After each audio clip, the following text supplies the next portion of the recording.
কিসের তুমি? এই কি করছো? না ভাইয়া, ভাবি রান্না করছে তো রান্নাঘরে। আমি কি তোরা জিজ্ঞেস করছি ভাবি কোথায় আছে কিনা? তোর স্ত্রী কাজকে দিছো, তোর ভাবি কোথায় আছে? তোর ভাবি কোথায়? ভাবি রান্নাঘরে। রান্নাঘরে? আমি তোর কিসের জন্য এত টাকা পয়সা খরচ করে লেখাপড়া করাচ্ছি? এটা তোর কাজ? আচ্ছা ঠিক আছে, যা লেখাপড়া কর, যা।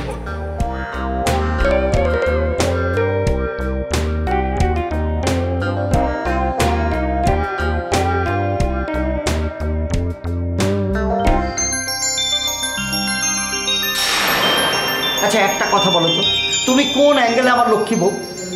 কি সব পাগলের মতো এসব কি সব উল্টাপাল্টা কথা বলতেছো? হ্যাঁ কি করছি আমি? হ্যাঁ এই কি করো নাই তুমি? হ্যাঁ তোমারও যদি আমি ডাইনে যাইতে বলি তুমি যাও বাইরে যাইতে বলে তুমি ডাইনে যাও, এটাই তোমার দোষ। শোনো, এই আমার ফ্যামিলিতে যদি বউ পিটানোর রেওয়াজ থাকতো তাহলে তোমার বউ পিটায়া এই যে সাদা চামড়া আছে না সব লাল করে দিতাম। এই তুমি সব কি করতেছো পাগলের মতো? হ্যাঁ মুখ দিয়ে যা আইতেছে তাই কইতেছো? সেই সকাল থেকে দেখতেছি তুমি মুখ দিয়ে যা আইতেছে তাই কইতেছো। কিসের জন্য কইবা? হ্যাঁ তোমার মাথা ঠিক আছে? ব্রেন ঠিক আছে তোমার? এই মহিলা, আমার মাথা ঠিক আছে, তোমারটা ঠিক নাই। আমার ঠিক নেই না? আমার যদি নষ্ট হয়ে থাকে তাহলে তোমার কারণে নষ্ট হয়েছে। তোমার সাথে সংসার করে আমার ব্রেন গেছে গা। তাই না? এক্ষুনি প্রমাণ দিতেছি। বাবা রাস্তার মধ্যে এত খানা খন্দ কিসের জন্য বুঝতে পারছি। দেখো না কিরকম করে কাদা হয়ে গেছে চারিদিকে, আমাদের উপরে। এই খেয়াল করবেন না? রাস্তা কি হয়েছে? আপনি ধাক্কা দিছেন কেন? হ্যাঁ হাতের মধ্যে ধাক্কা খাওয়ার জন্য ঢাকা শহর আসিস তো কিসের জন্য? বারবার কয়েছি ঢাকা শহর আসা লাগবে না। এখন ধাক্কা খাইছ তখন খুব খারাপ লাগতেছে, তাই না? আচ্ছা ঠিক আছে, বাদ দাও তো, যেটা অ্যাক্সিডেন্ট।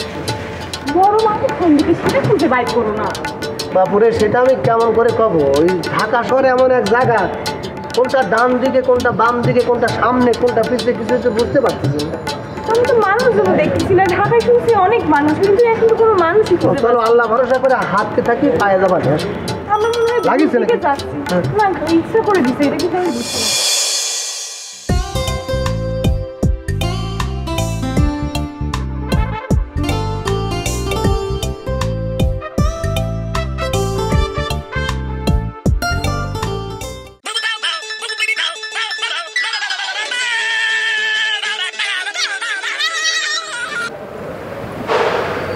গুড মর্নিং জান।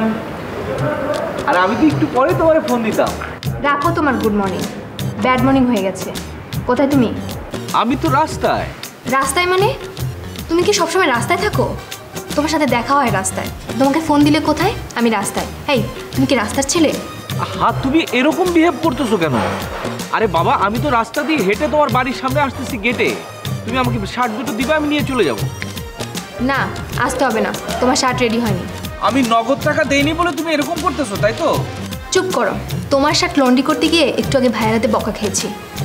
আরে বলছো কি? তোমার ভাই ভাবি কি টের পেয়ে গেছে যে আমি তোমাকে শার্ট লন্ড্রি করতে দিয়েছি? আরে না, আমি শার্ট লন্ড্রি করছিলাম, ভাইয়া ভেবেছে আমি পড়াশোনা বাদ দিয়ে তোমার শার্ট লন্ড্রি করছি। এই জন্য ভাইয়া ভাবিকে এখনো বকছে, ভাইয়া ভাবির মধ্যে ঝগড়া লেগে গেছে। আর এটা কোনো ব্যাপার না, 10 মিনিট পর ভাই ভাবির ঝগড়া এমনিতেই মিটে যাবে। তখন তুমি শার্ট দুটো আয়রন করে নিচে নিয়ে এসো। ঠিক আছে। ঠিক আছে, তাহলে আমি রাখছি। হ্যাঁ, ওকে ওকে জান, আসছি।